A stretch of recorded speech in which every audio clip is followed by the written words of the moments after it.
magandang gabi. I'm your Tito Goby, and tonight we're gonna react to Asmongold's newest adopted VTuber, and he's from Iran. His name is Ace. So let's get to it. All right. So this is a video a few days ago. Um, my Iranian viewer sent me this. This is from Asmongold TV. So just a little precursor, right? So I'll play a little bit of this video so at least you kind of get it. Then I'll proceed to the main video. This is a video apparently made by a viewer. Thank you to Nomad and Asmongold. Nomad's one of my mods. Hi. Nomad and Asmongold. Okay, so this so basically one of his mods sent him this video of his fan. This video is going to be way different from the videos I have made in the past. And I never planned on making a video like this. As many of you may know, I currently live in a country where it's not doing well. I want to give a massive thanks to Asmongold and Nomad for giving me the courage to make a video like this. During the last few years, whatever major events happened inside of Iran, most big content creators didn't really talk about it. But one of they don't talk about it at all. It's embarrassing that they don't get into it. Only large creators who kept talking about it consistently was Asmongold. And what stood out to me wasn't just how he mentioned it. It was how he handled it. It was how he was honestly reacting to everything. From the outside, that might not seem important, but when you live somewhere that feels isolated, where the internet barely works, where the platforms are blocked, where your country mostly shows up only in the headlines, having someone with that kind of reach just saying, yeah, this is happening, and treat it like real life instead of content, that hits differently. I've heard that a lot of people from Iran are watching the content and they see it. No, I really appreciate it. I do. Okay. So this shows that he's the only one covering Iran as a content creator, right? From from the past few days, we already saw like protests for Iran. Let's check that out.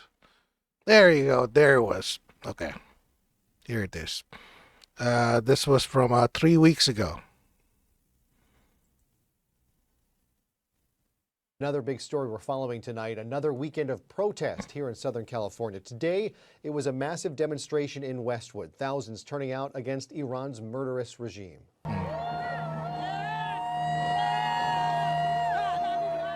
Protesters packed the streets on the west side, waving flags and signs, standing in solidarity with the Iranian people. Many hope the U.S. will take action against Iran following the Iranian government's brutal crackdown on protesters since December.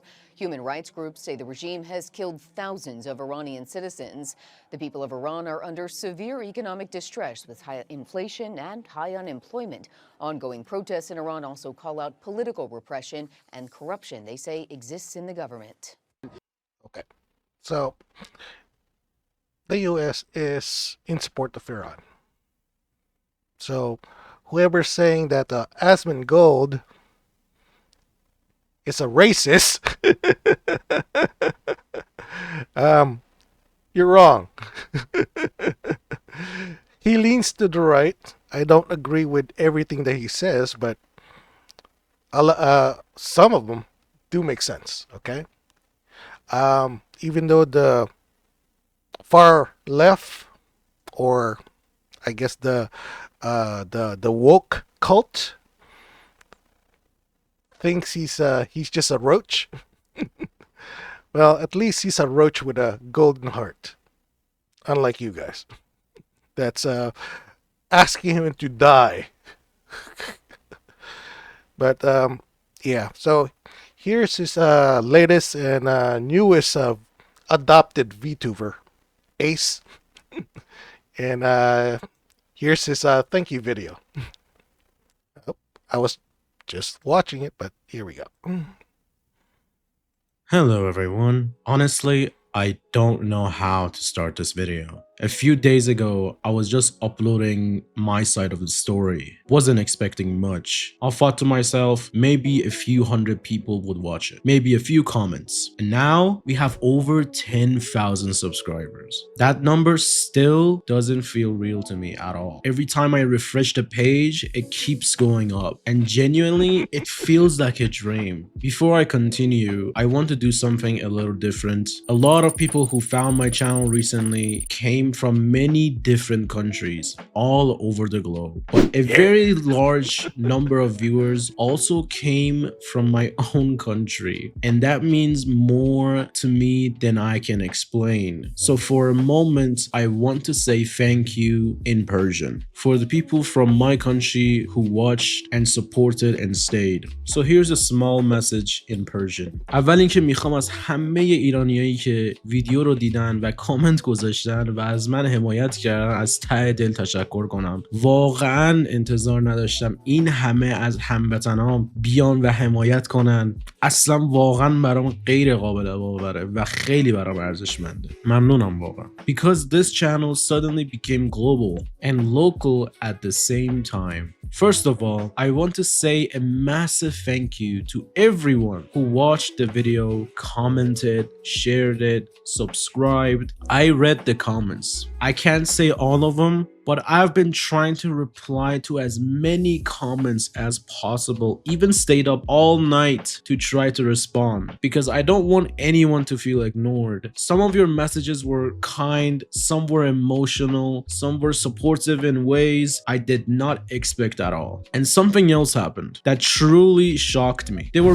massive amounts of super chats, donations, and channel memberships. That is something I never imagined would ever happen to my channel. Not because I think I don't deserve support, but because I never made that video to ask for anything. So seeing people support me financially, voluntarily, with kind messages, it honestly overwhelmed me, but in a good way. Truly, thank you from the bottom of my heart. I have no idea how I can repay you. And I especially want to say a huge thank you to Asmongold. Your reaction to my video reached hundreds of thousands of views, probably to a million now at this point. That is insane to me. You didn't pretend to understand everything. You didn't try to speak over the situation. You didn't turn into something extreme. You just reacted honestly. So if you ever see this again, I genuinely want to say thank you. You may have completely changed the course of my life just for acknowledging that people like me exist. And also, thank you, Nomad. You listened when you didn't have to. You helped me when you weren't obligated. And you treated my situation seriously without turning into a drama. Without you, this would have not been possible, Nomad. Thank you, man. What you both did was not something small to me. It might have genuinely changed the direction of my life. After the video, many people asked the question. Some were curious, some were confused, and some misinformation started spreading as well. So I want to calmly clarify a few things. Not to urge, but just to explain. One of the most common comments was about Starlink. I understand why people mention it from the outside. It sounds like a simple solution, but the reality is much more complicated.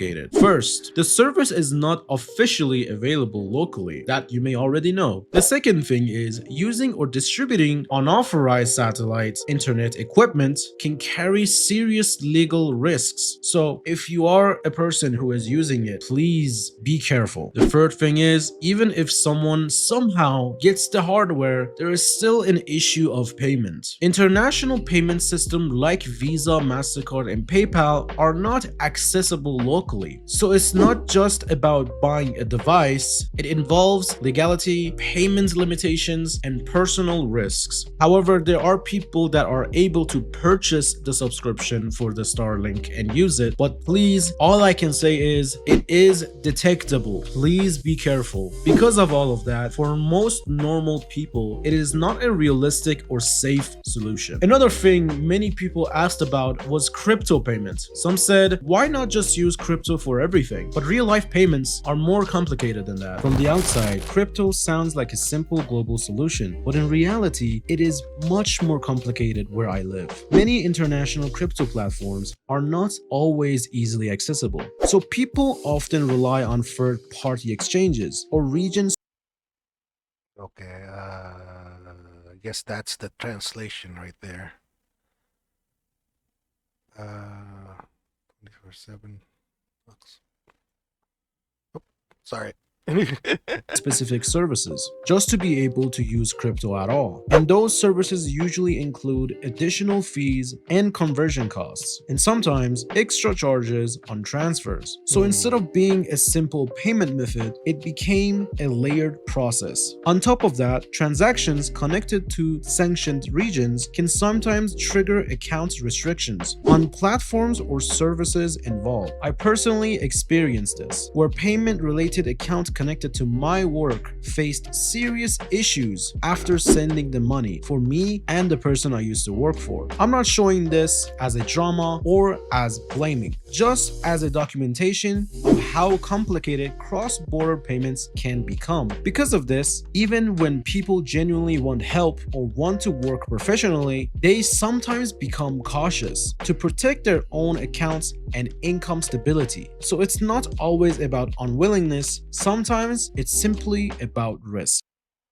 I also want to be honest about something very emotional to me. Waking up and seeing my video spread, seeing thousands of new subscribers, and seeing messages from people all around the globe felt completely unreal. For years, I uploaded videos quietly with almost no attention, and suddenly thousands of people are listening to my story. That emotional shift is very heavy for me. In a good way, but also overwhelming. I'm grateful, but I'm also trying to process everything at the same time. So genuinely, thank you. No matter how many times I say it, it just won't be enough. Many people ask, what's next? And that's a very fair question. This channel is not just one video. This is my life journey. I want to continue making content, games, life updates, and real progress videos. Not pretending, not exaggerating, just documenting my life as it moves forward. Like a long story with good moments and bad moments. Something I can look back on one day and smile at. There's also something personal I want to share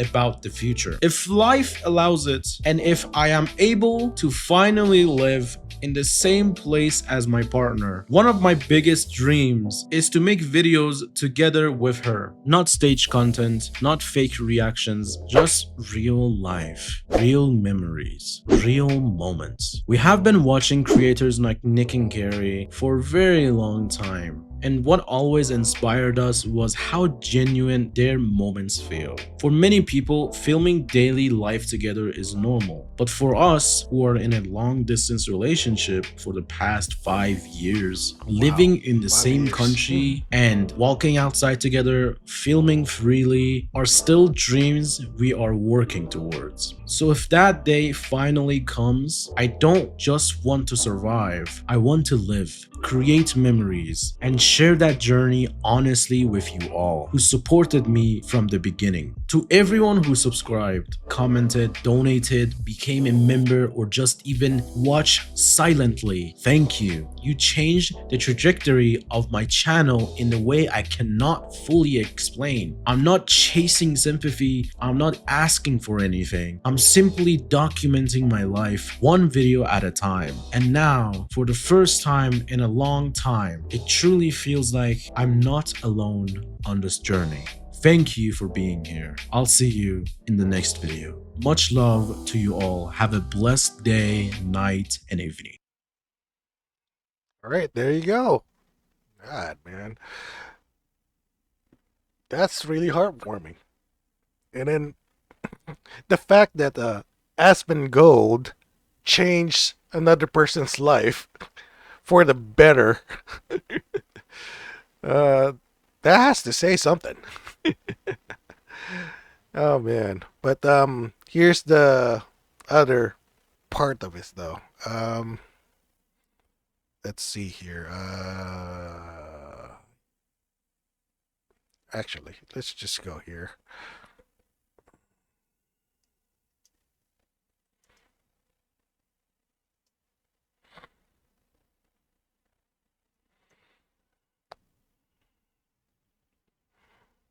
Okay. I'm sure that a lot of you people out there, especially here in the US, aren't too keen on regular, I guess, news like CBS or Fox or anything like that, NSM. Um, so we'll check out a different source. Let's see. This is a day ago. Let's look for, I guess, today. Okay, this is from 13 hours ago. So I'm happy for Ace, and I really pray for its safety because the U.S. and Iran, we're about to go into war. So here's a short clip from One Indian News.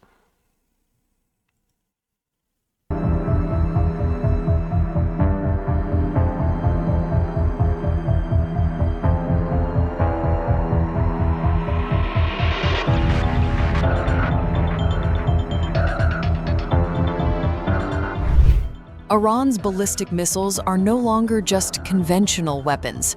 Are some of them already carry chemical or biological warheads? That's the alarming warning coming from Brigadier General Reserves Amir Avivi, a former senior Israeli Defense Forces officer. And according to him, this threat is not theoretical.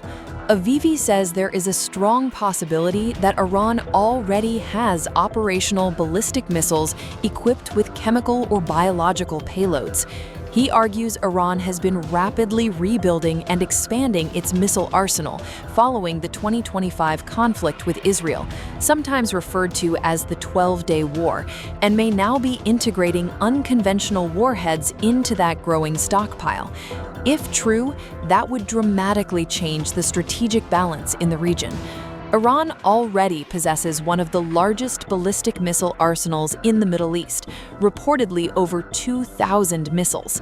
Recent reports suggest production may have surged to hundreds of missiles per month. Command and control systems are being upgraded, payload delivery systems are being optimized. Israel views this missile force, especially under the control of the Islamic Revolutionary Guard Corps, as its primary long-term threat. Iran is a signatory to both the Chemical Weapons Convention and the Biological Weapons Convention. Tehran denies pursuing offensive chemical or biological weapons.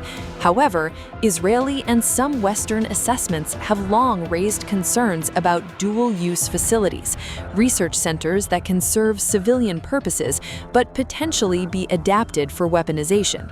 If unconventional agents were miniaturized and fitted onto ballistic missiles, the psychological and strategic impact would be enormous, even if never used. Tensions have been rising in recent weeks. Iranian officials have publicly boasted about their missile capabilities. Meanwhile, Israeli leadership, including Prime Minister Benjamin Netanyahu, has repeatedly warned that Israel will not tolerate existential threats. Avivi's statement adds urgency to that warning. He argues that waiting could be dangerous and that preemptive measures may eventually become unavoidable if the threat is confirmed. If ballistic missiles are paired with chemical or biological warheads, deterrence calculations shift dramatically, missile defense becomes even more critical, and the risk of rapid escalation increases. Unlike nuclear weapons, chemical and biological agents can be cheaper to produce and harder to detect in advance, making them a different but still devastating category of threat. As of now, no independent international body has confirmed operational chemical or biological warheads on Iranian missiles. Iran denies pursuing such weapons. Much of the discussion is based on intelligence assessments and public statements. That means we're operating in a space of warnings, not verified proof. But in geopolitics, perception alone can drive action. One thing is certain. If even the possibility exists that ballistic missiles are carrying chemical or biological payloads, the stakes in the Middle East just became far more dangerous.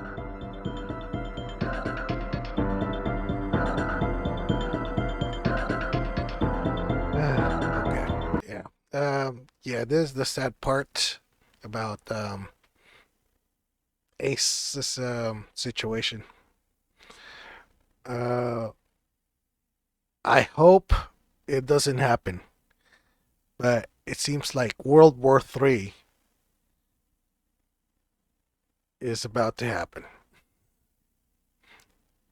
And I really hope that the people of Iran, I hope that you stay safe, but the war, I guess, another war is going to happen at your doorsteps. So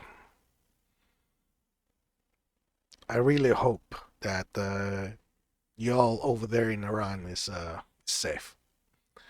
And I guess here's one from 41 minutes ago. There you go. As Trump's armadas surge and deadlines loom, has Khamenei already scored his biggest victory? After Arab partners warned of blowback, is it now Trump's own circle and Israel quietly exposing how weak and time-limited his Iran war plan really is? With Israeli intelligence saying the US can only bomb Iran hard for 4 to 5 days, is the old myth of limitless American might finally being shattered in the Situation Room? If Iran's core strategy is simply to survive the first week and keep firing, did this new assessment just validate Khamenei's belief that endurance, not escalation, wins the war? If America can only hammer Iran at full throttle for 4 or 5 days, what happens on day 6, when missiles still fly and Trump's red lines start to box him in? It's gonna be nukes. As U.S. carriers amass with jets and bombers ready to launch, senior officials are asking whether America can actually sustain a serious war with Iran, or only a brief shock campaign. A new assessment circulating in allied capitals claims the U.S. can sustain truly intensive strikes on Iran for only 4 to 5 days. Beyond that window, Israeli intelligence believes Washington would be limited to lower-intensity weekly raids rather than a continuous air onslaught. Even with USS Gerald R. Ford arriving in theater, any follow-on weekly strikes would be far less intense than the opening barrage, according to the Financial Times reporting. These sobering assessments are said to be circulating among senior Israeli and U.S. officials, shaping how both sides talk about regime change and war length. The same reporting says Trump is growing increasingly frustrated as Tehran refuses to curb its nuclear work despite the military buildup around it. Middle East experts told the FT that Trump has cornered himself with public red lines, making it harder to back down without looking weak if Iran holds firm.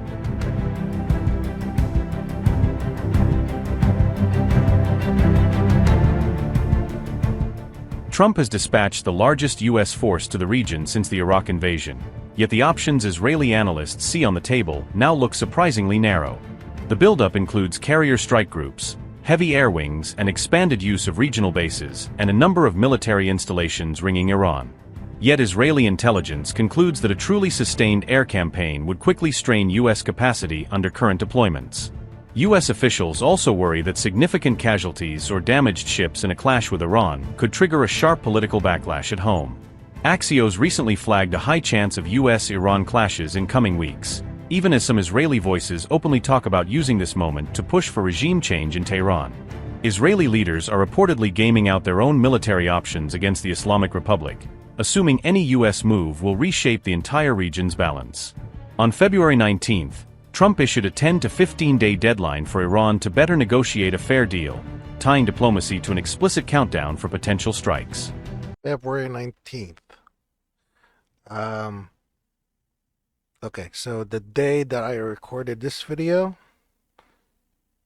is the 25th already. 19th, how many more days? Sorry. I'm getting a brain fart here. So started at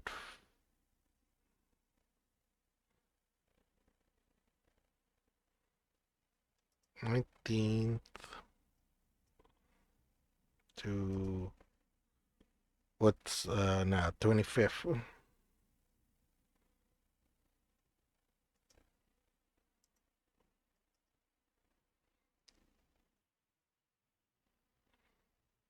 Okay, 7 days. So we have another week. uh 7 days include both February 19th and the 25th. Okay, so far nothing's really being settled and everything's just escalating. So all right. Another round of US-Iran talks is expected as early as Thursday, but now under the heavy shadow of war plans and public threats.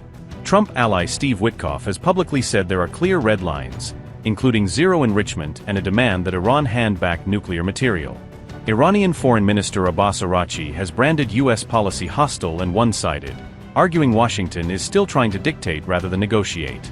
Araghchi insists any consensus is only possible if Washington shows respect for Iran and its rights under international norms. Tehran has refused zero enrichment demands, repeating that its nuclear program is for peaceful purposes and that it will not surrender that core capability. There you go. So, we got from tonight that I'm actually recording this video. We have like 7 more days to see if World War III is gonna break out. I say it's World War III because aside from the US and Iran war, we still have the Ukraine and Russian war. And I think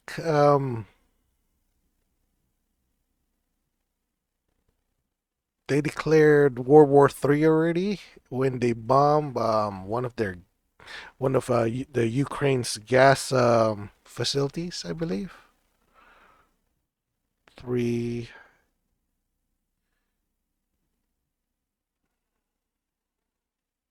Did I? Nope, I did not spell that right.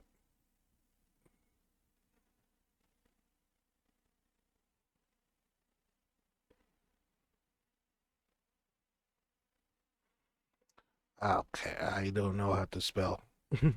I am definitely dyslexic. Ukraine. Fuck it. Let's see.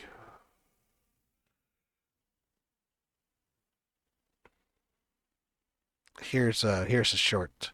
Zelensky says Putin has already started World War III. Volodymyr Zelensky has warned that Vladimir Putin must be stopped after already starting World War III. On the eve of the 4-year anniversary of Russia's invasion of Ukraine, Zelensky said that Putin could only be stopped by intense military and economic pressure. The Ukrainian president told the BBC, "I believe that Putin has already started it. The question is how much territory Putin will be able to seize and how to stop him." Zelensky's warning comes as Putin revealed in a chilling broadcast that the development of the nuclear triad remains an absolute priority for him. A nuclear triad is a 3-pronged military force structure comprising land-based intercontinental ballistic missiles, submarine-launched ballistic missiles, and strategic aircraft equipped with nuclear bombs and missiles. Volodymyr Zelensky. Okay, there you go. So, sorry for being a downer on the second part of the video. But yeah, I really hope that Ace here, Ace at, don't forget to subscribe to him. Well, you still can. I really hope that that Ace, his loved ones, his girlfriend, I guess, or his long distance girlfriend, and his people stay safe. All right. So, yeah, there you go.